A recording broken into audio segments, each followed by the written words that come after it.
오늘은 당송팔대거의 한 사람인 그 유종원이라는 사람이 쓴 포사자설이라고 하는 명문을 소개하도록 하겠습니다. 이 사람은 그 시를 짓는데 자연 경물을 묘사를 잘했다고 그러죠. 그리고 품격이 청신초발하다, 이런 평가를 받고 있는 사람입니다. 당나라 때 사람인데 773년에 태어나가지고 819년에 세상을 떠났습니다. 수명은 비교적 짧아서 47살밖에 살지 못했습니다. 이 포사자설이라고 하는 명문을 쓰게 된 그 시점은 이 사람이 중앙부처에서 그 벼슬을 하다가 정쟁에 휘말려가지고 좌천을 당했는데 영주라는 곳으로 가게 됩니다.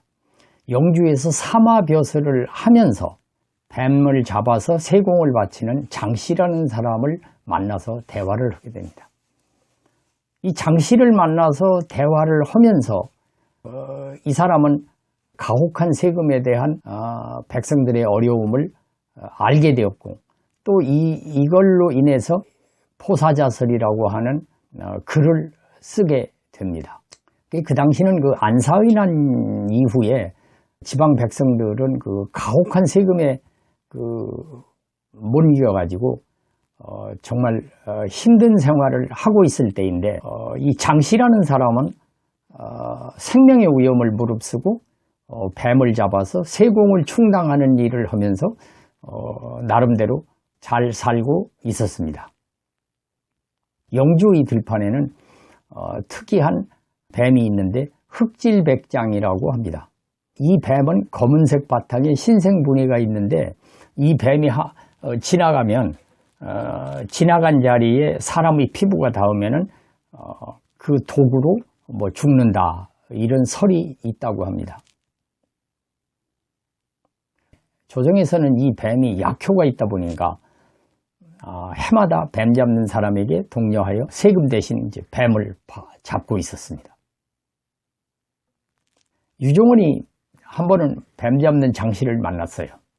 장씨가 말하기를 자기는 3대째 뱀을 잡고 있는데 할아버지도 뱀 잡다 죽고 아버지도 뱀 잡다 죽고 자기도 뱀에 물려서 여러 번 죽을 고비를 넘겼다, 이렇게 얘기를 했습니다. 여기까지 얘기를 들은 그 유종원이 그 장씨가 측은해 보였어요. 그래서 내가 관리한테 얘기해서 당신 뱀 잡는 일을 그만두고 다른 일로 바꿔주면 어떻겠느냐, 그렇게 위험한 일을 계속한다는 것은 곤란하지 않겠느냐, 이렇게 이야기를 했어요. 그랬더니 장씨가 눈물을 흘리면서 슬퍼합니다. 유종원이 물어봤어요.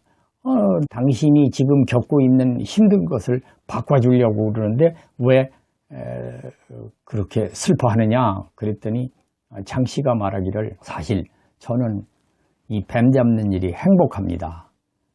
1년에 몇 차례 뱀에 물려서 죽을 고비를 겪지만 그걸 제외하고는 이 뱀 잡는 일은 다른 사람에 비해서 훨씬 행복한 일입니다. 예전에 저희 동네에 살던 많은 사람들이 이 세금에 견디지 못해가지고 병들어 죽었거나 아니면 멀리 이사를 가거나 도망을 가거나, 이런 사람들이 10집에 9집은 됩니다. 그런데 저는 그나마 이렇게 잘 살고 있으니 어찌 그 사람들하고 저를 비교할 수가 있겠습니까? 저는 뱀 잡는 일을 계속하고 싶습니다, 이렇게 말을 했어요. 이 유종원은 장씨의 말을 다 듣고 난 다음에 정말 마음이 울적하고 슬퍼졌습니다. 옛날에 공부를 할 때 공자가 말한 가정맹어호가 생각이 납니다.